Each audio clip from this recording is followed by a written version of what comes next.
আমাদের একজন বোন ফাতেমা উনি প্রশ্ন করেছেন যে আমার স্বামী আমাকে প্রায়ই মারধর করেন, নির্যাতন করেন, সন্দেহ করেন, যে কারণে আমাদের স্বামী স্ত্রীর দাম্পত্য জীবনে খুবই অশান্তি বিরাজ করছে। তো আসলে কোন আমল করলে পরে বা কি করলে পরে আমাদের দাম্পত্য জীবন সুখময় হবে সে বিষয়ে যদি একটু বলেন। বিষয়টা অত্যন্ত গুরুত্বপূর্ণ। আমাদের বর্তমান প্রজন্মে বা আমাদের পরের প্রজন্ম, আমি তো বুড়ো হয়ে গেছি, আমাদের পরের প্রজন্মে আল্লাহ তাআলা অনেক সচ্ছলতা বা বৈষয়িক সুবিধা দিয়েছেন, জীবনে অনেক সুবিধা যেটা আমাদের আগের প্রজন্মের মানুষেরা ভাবতে পারেননি। কিন্তু পারিবারিক জীবনের যে অশান্তি, আমরা বৃদ্ধ, আমাদের পূর্বের প্রজন্মদের যে 80 বছর 90 বছর পর্যন্ত তাদের দাম্পত্য যে আনন্দ ফুর্তি, এটা আমরা দেখতে পাচ্ছি না দুর্ভাগ্যবশত। তো এটার অনেকগুলো কারণ রয়েছে।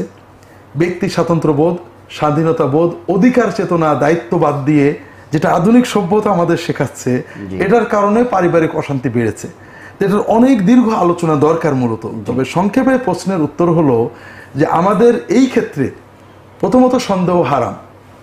স্বামীর জন্য স্ত্রীকে সন্দেহ করা, স্ত্রীর জন্য স্বামীকে সন্দেহ করা তেমনই হারাম যেমন এক মুসলিমের জন্য আর এক মুসলমানের জন্য সন্দেহ করা। আল্লাহ কোরআন কারীমে বলেছেন, ইয়া আইয়ুহাল্লাযীনা আমানু ইজতানিবু কাসীরাম মিনায-যন্ন ইন্না বা'দায-যন্নি ইসম। হে ঈমানদারেরা, তোমরা অধিকাংশ ধারণা সন্দেহ পরিত্যাগ করো, অনেক সন্দেহই পাপ, মহাপাপ।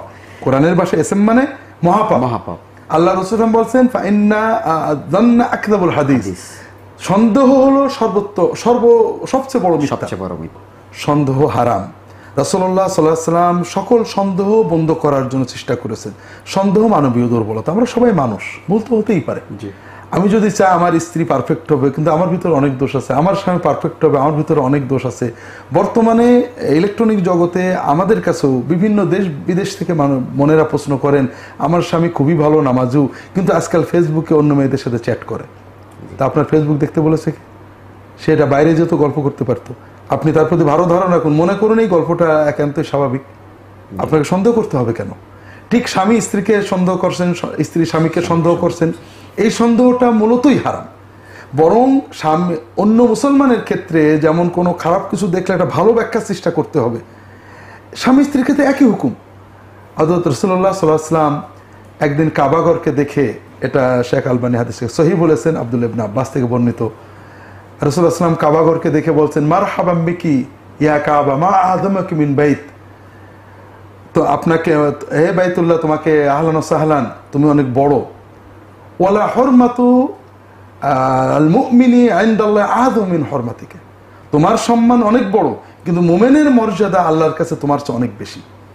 তোমার জন্য আল্লাহ ইন্নাল্লাহ হাররামা ফিকা ওয়াহিদাতান, আল্লাহ তোমার জন্য একটা জিনিস হারাম করেছেন, যে তোমার এর ভিতরে কাউকে কষ্ট দেওয়া যাবে না। আর ওয়াহাররামা লিল মুমিনি সালাসা, আরদাহু ওয়া মালাহু ওয়া আইয়ুযান্না বিহি যান্নাসু। একটা মুমিনের ব্যাপারে তিনটা জিনিস হারাম করেছেন। একটা হলো তার কোনো সম্মানের ক্ষতি করা যাবে না, তার সম্পদ অন্যায়ভাবে নেওয়া যাবে না, আর তার ব্যাপারে কোনো খারাপ ধারণা পোষণ করা যাবে না, সন্দেহ করা যাবে না। আর তোমার অধ্যয়নতা বলতেন, কোনো মুসলমানের কোনো কথা কর্ম দ্বারা তুমি যদি কোনো রকম ভালো ব্যাখ্যার সুযোগ পাও, খারাপ ধারণা করবে না। এটা অন্যদের ক্ষেত্রে যেমন, স্বামী স্ত্রীর ক্ষেত্রে আরো বেশি দরকার। সন্দেহ বর্জন করতে হবে। খারাপ কিছু দেখলেও সন্দেহ থেকে তার ভালো ব্যাখ্যার চেষ্টা করতে হবে। হযরত রাসূলুল্লাহ সাল্লাল্লাহু আলাইহি ওয়াসাল্লাম পারিবারিক সন্দেহ দূর করতে কি করতেন, একটা ছোট্ট ঘটনা বা নিয়ম, রাসূলুল্লাহ সাল্লাল্লাহু আলাইহি ওয়াসাল্লাম নিয়মিত আচরণ, সেটা হলো রাসূলুল্লাহ সাল্লাল্লাহু আলাইহি ওয়াসাল্লাম যখন সফরে যেতেন, মানে সাহাবীদের নিয়ে দীর্ঘ দিনের সফরে ফেরতেন, মদিনায় যদি দুপুরে বিকেলে ফেরতেন, মদিনায় ঢুকে পড়তেন। যদি রাত হয়ে যেত, রাত্রে কোনো মোমেনকে বাড়ি যেতে দিতেন না, মদিনার উপকণ্ঠে ক্যাম্প করতেন, সকাল হওয়ার পরে বাড়ি যাবে। রাত্রিবেলায় তুমি 10টা 11টা 12টা 1টায় তুমি বাড়িতে ঢুকবে, তোমার স্ত্রীকে এমনভাবে পেতে পারো তোমার ভিতরে সন্দেহ দানা বেঁধে যাবে না, তুমি সন্দেহ মুক্ত থাকো। তিনি পারিবারিক এই সন্দেহ মুক্ত থাকাকে কত গুরুত্ব দিয়েছেন, যেন স্ত্রী তোমার ইস্তেকবাল করতে পারে, রিসিভ করতে পারে তোমাকে দেখে। রাত দুপুরে তুমি গিয়েছো অন্ধকার ঘরে, কোথায় কে আসে না আসে, কে কিভাবে সে আসে না আসে, তুমি সন্দেহ করবে না, তুমি হয়ে যাবে না। কাজে সন্দেহর এই বিষ বাষ্প থেকে হৃদয়টাকে মুক্ত করতে হবে। স্বামী স্ত্রীর ব্যাপারে ভালো ধারণা পোষণ করবেন, স্ত্রী স্বামীর ব্যাপারে ভালো ধারণা পোষণ করবেন, এটা প্রথম। দ্বিতীয়ত, বোন যে প্রশ্নটা করেছেন যে স্বামী অত্যাচার করেন, খারাপ আচরণ করেন, এটা অনেক, এক্ষেত্রে অনেক ধরনের সমাধান আছে। তবে প্রথম যেটা বুঝতে হবে যে এক্ষেত্রে যদি আমরা বলি যে আপনি ওই স্বামীকে ছেড়ে দেন, এটা সমাধান না। এরপরে যে স্বামী আমি নেব সেটা যে ভালো হবে হবে আমি বলতে পারছি না। আবার একা থাকবো এটা মানবীয় প্রকৃতির বাইরে। মানুষ শেষ জীবনে তার আশেপাশে সন্তান নেই, সন্তানের সন্তানেরা নেই, একা থাকা এটা মানসিকভাবে অনেক কষ্টের ব্যাপার।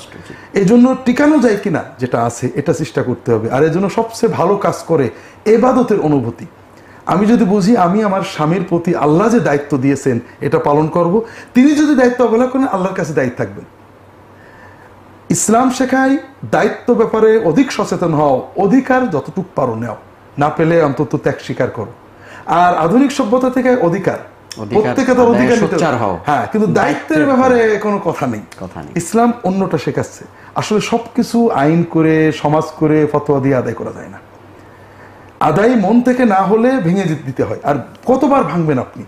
এজন্য আমরা যদি প্রত্যেকে স্বামী এবং স্ত্রী ইবাদতের চেতনায় কাজ করি, যে আমারটা পালন করছি, স্বামীর থেকে স্ত্রী থেকে বেশি আশা না করি, কিছু হলে আমি আমার দায়িত্ব পালন করছি, সরি তুমি মনে করলে কিছু করার নেই। আর আল্লাহ তাআলার কাছে দোয়া করি, যেটা আমল তিনি চেয়েছেন সর্বশেষ, আরো অনেক কথা ছিল, সেটা হলো আল্লাহ রসুল সাল্লাল্লাহু আলাইহি ওয়াসাল্লাম বলেছেন যে স্বামী বা স্ত্রী, স্বামীর কথাই তিনি বেশি বলেছেন, তার দাম্পত্য সঙ্গীকে ঘৃণা করবে না, কারণ তার একটা জিনিস খারাপ হলে অন্যটা ভালো হতে, অনেক ভালো হতে পারে।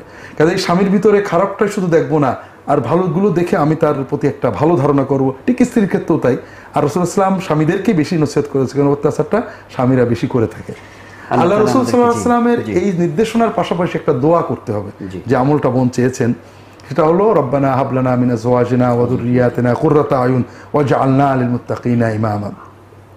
আল্লাহ তাআলা বলছেন যারা ভালো মুমিন তাদের বেসিক কোয়ালিটিগুলোর একটা হলো তারা এই দোয়াটা করে, আয় আল্লাহ আমাদের দাম্পত্য সঙ্গী, আজওয়াজ মানে স্বামীর জন্য স্ত্রী, স্ত্রীর জন্য স্বামী, আমার দাম্পত্য সঙ্গীকে আমার জন্য চোখের শান্তি বানিয়ে দেন, এবং আমার সন্তানদেরকে, এবং আমাদেরকে মুত্তাকিদের ইমাম বানিয়ে দেন। তার মানে মুত্তাকিদের ইমাম হওয়ার আগে একটা শান্তিপূর্ণ পরিবার গঠন করতে হবে। মুত্তাকিদের ইমাম তারাই হতে পারবে যাদের স্বামী স্ত্রী সন্তানের ভিতরে পরিপূর্ণ শান্তির সম্পর্ক। এখানে দোয়াটার ভিতরে দুটো জিনিস আমরা দেখি, একটা হলো যে শান্তি, আর একটা হলো মুত্তাকিদের ইমাম। তার মানে চূড়ান্তভাবে দুইটা, দুনিয়ার শান্তিটা হলেই হলো না। আমরা অনেকে কিন্তু দুনিয়ার শান্তি খুব চাই, কিন্তু ওই চূড়ান্তভাবে ওই জিনিসটা চাই না। জি, এই দুটোই চাওয়া হয়েছে, এবং সিকোয়েন্সে প্রথমে কিন্তু পারিবারিক শান্তি, অর্থাৎ মুত্তাকিদের তাকওয়ার কামালত কখন আসবে, যে তাদের পরিবার সুন্দর হবে। অন্য হাদিসে রাসূল বলেছেন সবচেয়ে আকমালুল মুমিনিনা ঈমানান আহসানুহুম খুলুকান ওয়া খিয়ারুহুম লিনিসাইহিম, অথবা খিয়ারুকুম লিনিসাইকুম, অর্থাৎ যার আচরণ সুন্দর সে সবচেয়ে পূর্ণ মুমিন। আর এদের ভিতরে সেই ভালো যে তার স্ত্রীর সাথে ভালো আচরণ করে, পরিবারের স্বামীর সাথে ভালো আচরণ করে। অর্থাৎ পারিবারিক সম্প্রীতি এটা ঈমানের কামালত, তাকওয়ার কামালত প্রমাণ করে। আর আমাদের দুটোই লাগবে, এই পূর্ণতা এবং মুত্তাকিদের ইমাম হওয়া।